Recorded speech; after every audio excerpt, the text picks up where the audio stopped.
morning, everybody, and thank you so much for coming to our student author panel.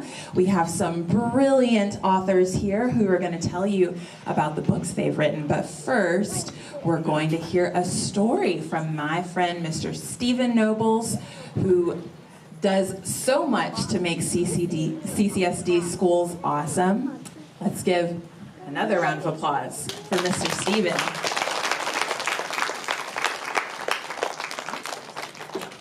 How you guys doing this morning? Good. No, behind me, I think it should be all right. It's perfect. So, let me get this.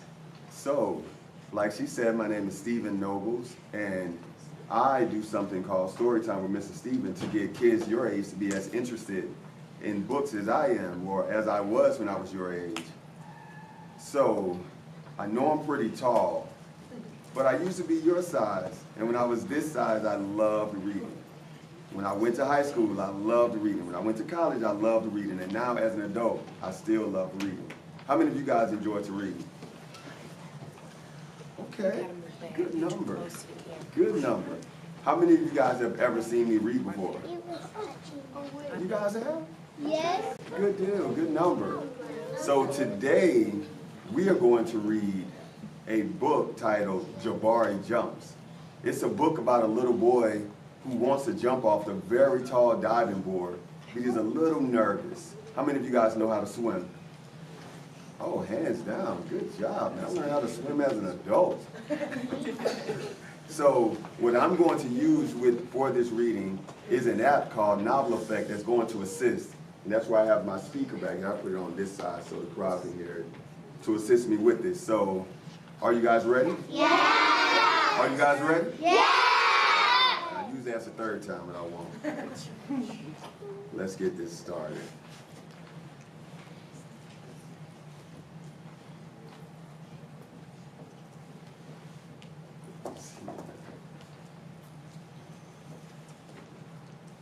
Jabari Jumps by Gia Cornwall. We'll turn that down some. Very excited. That was loud. Jabari Jumps by Gia Cornwall. Let's see if we can get through this. I'm jumping off the diving board today, Jabari told his dad.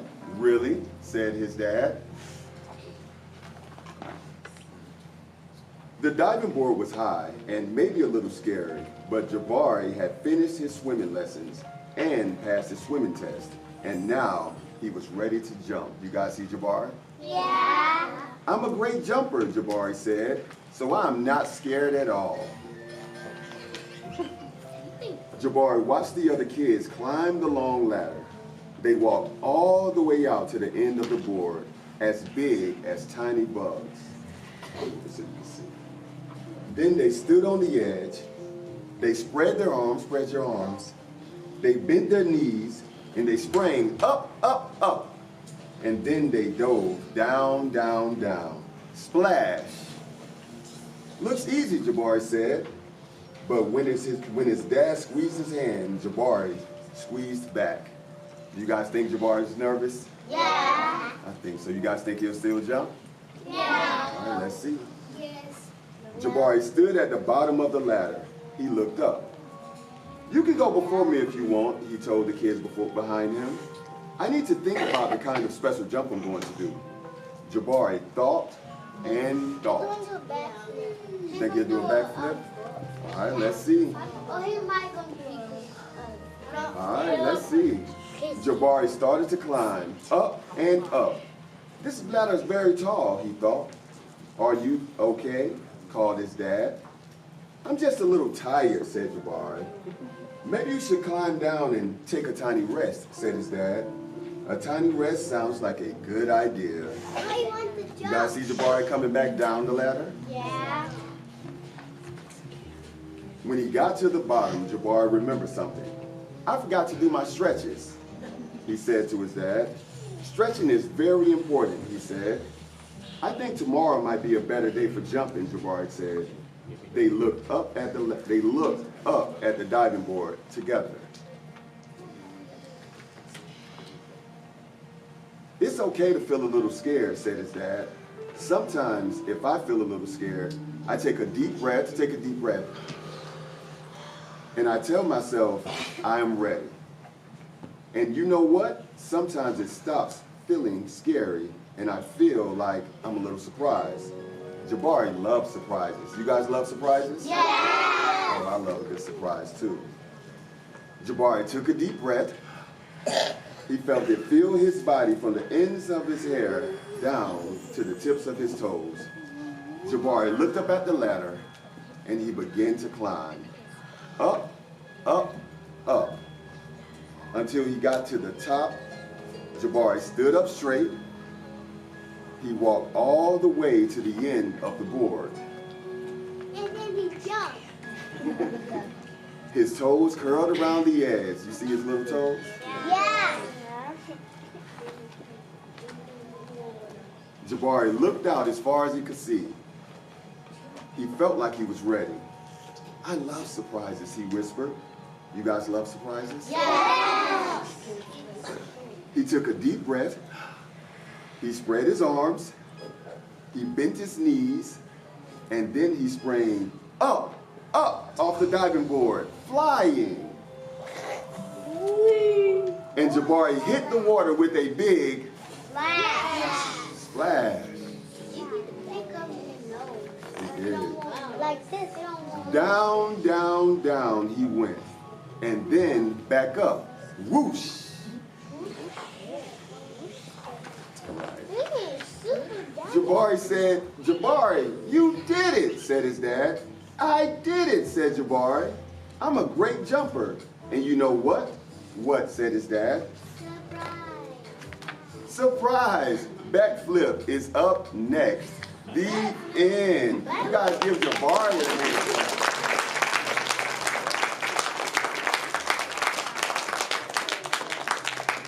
Yes. Thank you guys so much for letting me read with you. You guys did an amazing job. So next time I come, maybe one of you guys can read a book for me. You think that's possible? Yeah! All right. You guys have a great rest of your day.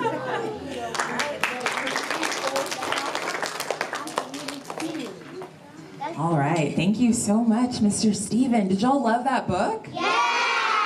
I loved it too, and my son loves Jabari jumps too.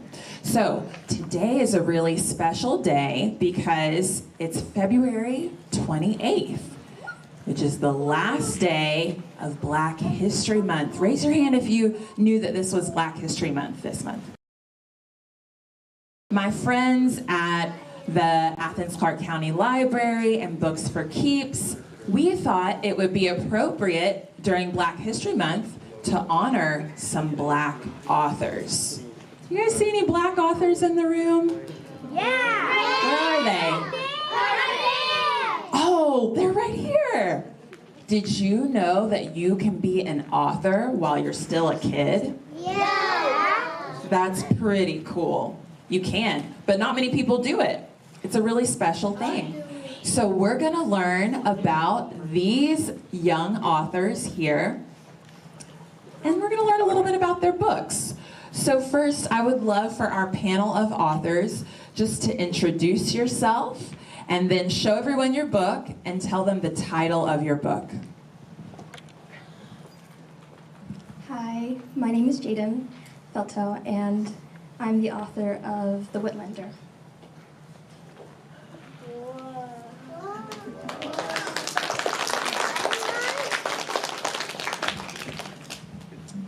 Hi, my name is Avery Lewis, and I am the author of March, March, March.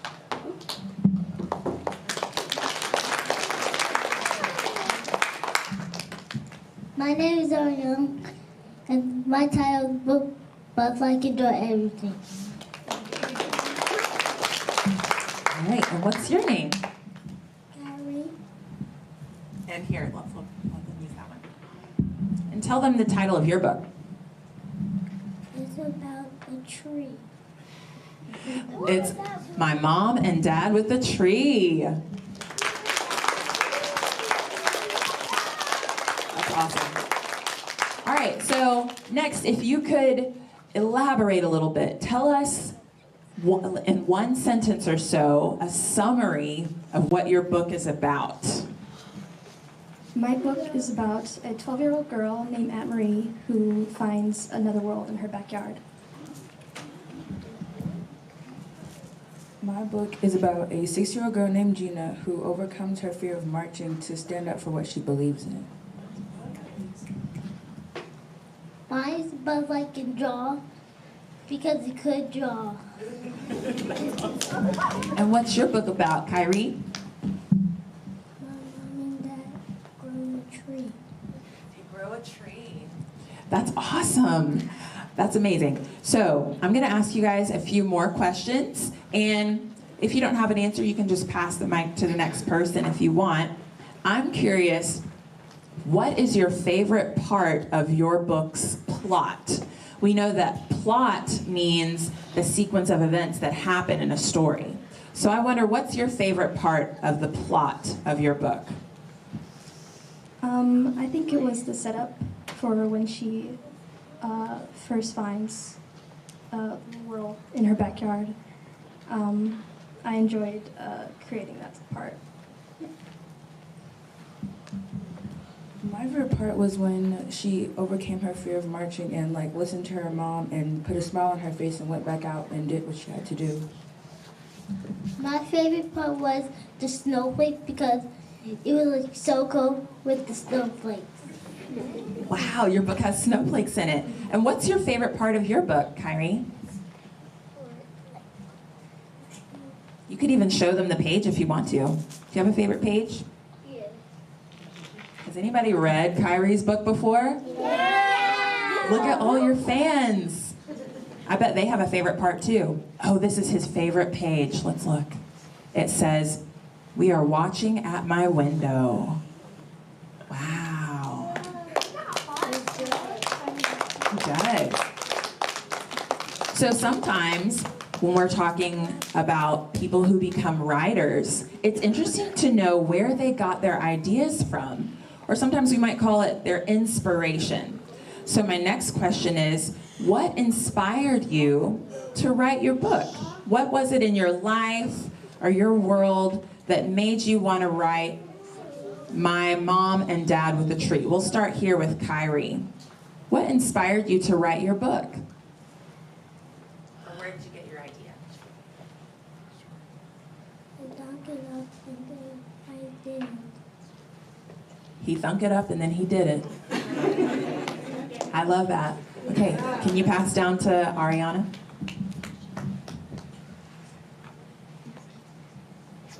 When I was doing it in pre-K, What happened in pre-K that gave you this idea? the idea I was drawing it and my pre-K teacher was writing That's awesome. And did you like to draw butterflies at that time in your life? it. Yes.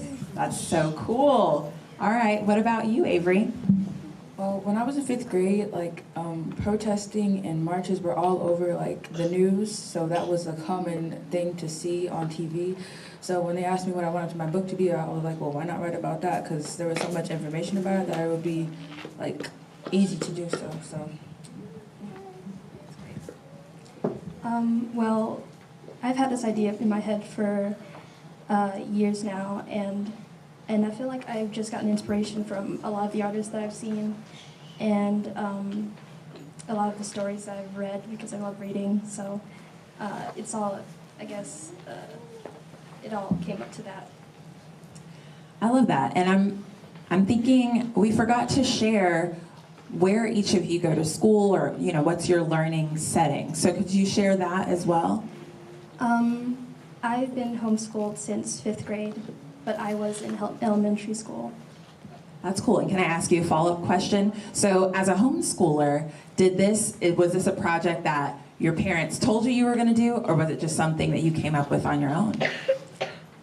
It was sort of like my parents asked me and my siblings whether we wanted to be homeschooled, and I thought it was a good idea, so. And then when it came to writing the book, was that totally your idea, or was it theirs? Well, the story of the book was mine, but my dad had came to me one day and said that he thought I was ready to write a book. And I was like, sure. So sort of started from there. That's awesome. Okay, and then what school do you go to, Avery? Can you share? On the mic. I'm in 7th grade at Clarke Middle. All right, and then Arieyonna, what about you? I'm in kindergarten. At what school? JJ Harris. All right, you guys heard of J.J. Harris Elementary School? Okay, some yes, some no. And then Kyrie, where do you go to school? At Jane School. At Gaines School. Right here at Gaines School. I love it. So we have a range of ages, kids from schools all over. So I'm hoping this is showing you that anybody can be an author. Pretty cool, but it's not easy. So my next question is, what's the hardest part? What did you find to be the hardest part of writing your book? Well, I feel like all the process and steps that I had to go through was challenging in its own way, with fleshing out my story and actually having to go through the details and write it was, before even drawing it was challenging, and actually creating it was also was hard to do as well. It took a lot of time. Tell a little bit more about the first step you took and then the steps after that. Well, I had to start out with an outline and writing it, so I had to plan exactly what was going to happen throughout the story, and writing what everything was going to say, what was going to happen, and that took a lot of time. And then I sketched because it's a graphic novel, so I sketched out what was going to happen in each page, and then outlining was probably what took the longest, actually putting line art over the sketch so it could look finalized, and then there was coloring, and then putting the words in. So I'm just coming to show them some of the pictures in the book. So Jadin drew all of these. Wow. And this is a special kind of book called a graphic novel. Can you tell them the difference between this and some of the other books here? With a graphic novel, you have to draw each page. So instead of just having words, you have to actually draw out what's going to happen. So what each character is doing and what's happening in the scene, along with what they're saying within the bubbles. So you have to draw each page. Thank you. All right, Avery, tell us, what was the hardest part for you with writing your book? The hardest part for me writing my book was making the beginning, middle, and end all come together to make a story instead of just being like 3 different pieces of information that had no tie together. That was kind of hard, and also making the pictures make sense with what the page was saying. Can you show them one of your favorite pictures from your book?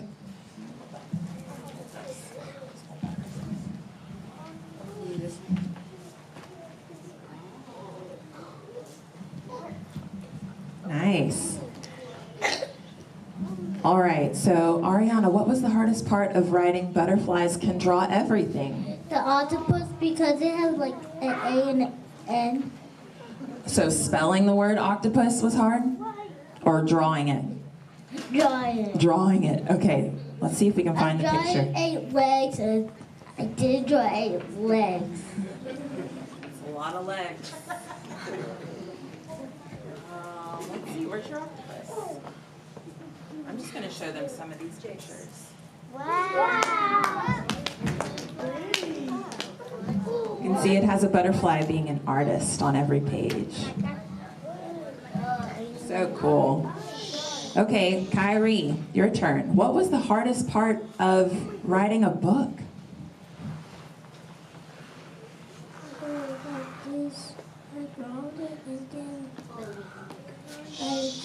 I signed it and I gave it to everybody else.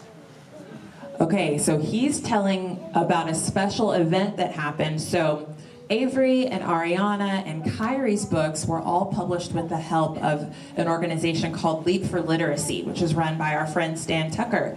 And he was saying he they got to go to a special event where people came up to buy their books, and they all got to sign the inside of the cover for the people who purchased it, and they were celebrated as the authors. So that was really exciting. I was there. I was a total fan. I went and bought all of their books because I'm just in awe of all of the work that you all put into this. So we have a few questions that students from around Clarke County have submitted, and I'm going to start to ask some of those. The first one is, what advice do you have for other students who want to write a book? And we can start with Jadin. Well, it takes a lot of time, so you have to make sure you know exactly what story you want to tell and what you want to be in it, and making sure you're ready to be able to put all the details that it needs to be done into that book, and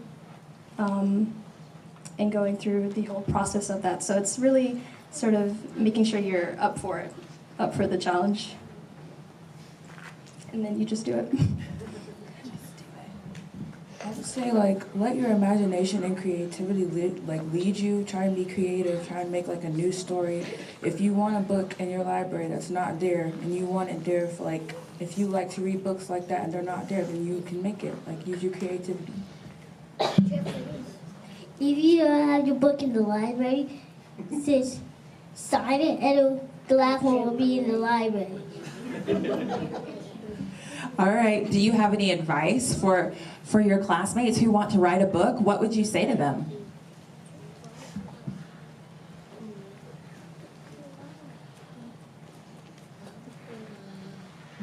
Try your best to make the book up. He said, try your best. That's great advice. Good job, Kyrie. Okay, here's another question from a student. This is from a 7th grader here in Clarke County. And their question was, after you write your book, do you need to get it edited? Raise your hand if you know what the word edit means. Okay, my middle schoolers in the back should know what edit means.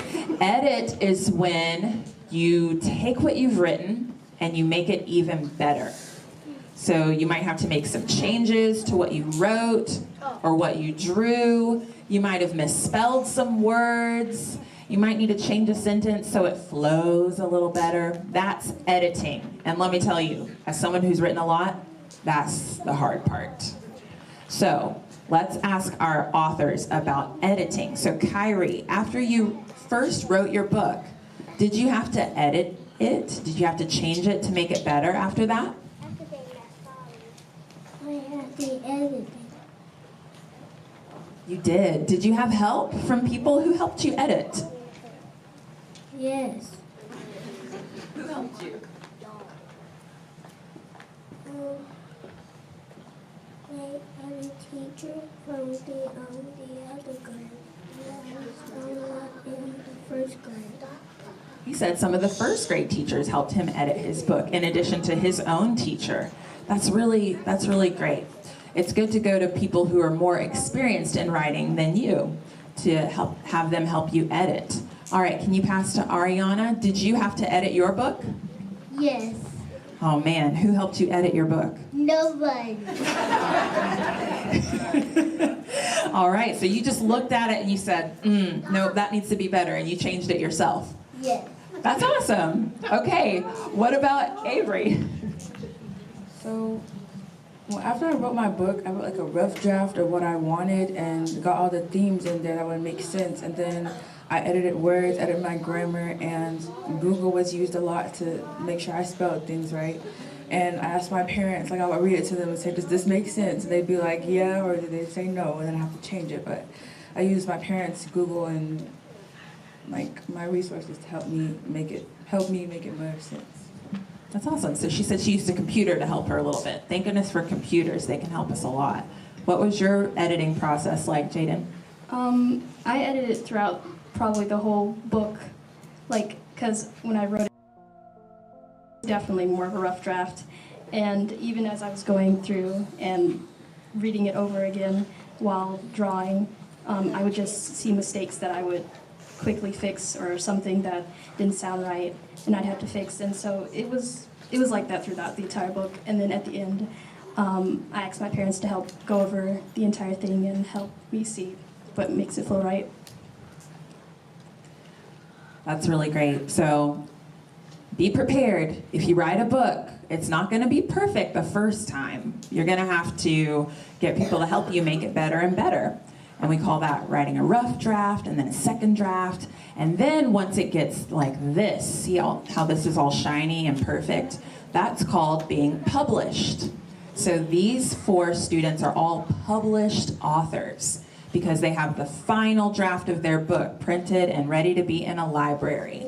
Now, I wasn't supposed to do this, but I see that y'all are wiggly, so I wonder if you would like to be engaged by asking a question of the authors. I will take just a couple questions from the audience. What's something that you would want to learn from someone who's written a book? Let's go to this gentleman right here in the front. I would like to see someone like do and watch someone write a book so I could. That's awesome. Y'all are inspiring people.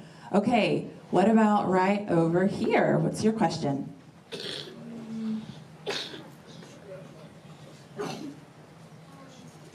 Keep thinking about it. Do you have yours? You can just shout it out to me. When I need help in following my book, I tap my words out. Oh, he says he counts his words out. That's such a good strategy. I like that. Okay, what about this lady right here? If I need help, I can ask my teacher.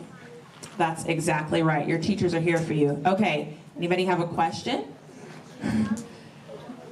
He did? You can pick, Justin. If I need help, I can ask my mom. That's right. You can always ask your mom. Okay, I'm going to take it back to a question from a student here in Clarke County. They said, what do you have ideas for other books you would like to write in the future? Do you have ideas for books you'd like to write in the future? Yes, definitely. I have a lot of stories in my head that I want to write in the future, and I'm also working on, since this is going to be a 3-part series, so I'm working on the 2nd book right now. So yes, I would like to write a lot of books in the future. Awesome. All right, what about you, Avery? I have one book in mind, and I won't give you a spoiler, but like the theme of it would be losing a loved one is tough and it's okay to be sad, but there are still ways to remember them and they will forever like be in your heart. We need that book. Please write it. Okay, do you have any ideas for other books you want to write, Arieyonna? Like my brother's birthday. Was that a fun memory? Yes. And you'd like to put it in a book so people can relive it with you? Yes. That's awesome. Kyrie, what about you? Do you want to write more books? Do you have an idea for one to write? I will write a whole bunch of books. That's awesome. I think you'll write a whole bunch of books too. Okay, we have time for one more question. And I believe I'm going to ask you all. I think I'm going to ask you just about reading. Because good writers are also good readers. You know, reading other books is what gives you ideas for maybe what you might want to put in your story. She knows what I'm talking about. So my last question for you all is, what kinds of books do you like to read that help you feel creative and imaginative? What kind of books do you like to read? I'll start here with Kyrie. What books do you like to read? Fireworks. Books about fireworks? That sounds exciting. Okay, let's pass to Arieyonna. What kinds of books do you like to read? Counting books. Oh, counting books. I've got some of those in our library. And Avery, what about you? I like to read mystery books, graphic novels, and picture books. That's awesome. I like to read. I've read like a lot of books, and I like mainly fiction. So anything in that kind of area. Yeah, mainly fiction. And you guys know fiction is about something that's made up versus nonfiction is about something real, like a book about bugs or a book about fish or a book about a time period in history. So all of these amazing fiction books were written by these incredible student authors. Let's give them a round of applause. They're very impressive. Good job. And give a round of applause to yourselves for being excellent audience members. All right, well, thank you everyone for being here for our student author panel. Thank you to everyone who might be watching online. And maybe we'll do this again next Black History Month. We'll see. Thanks, y'all.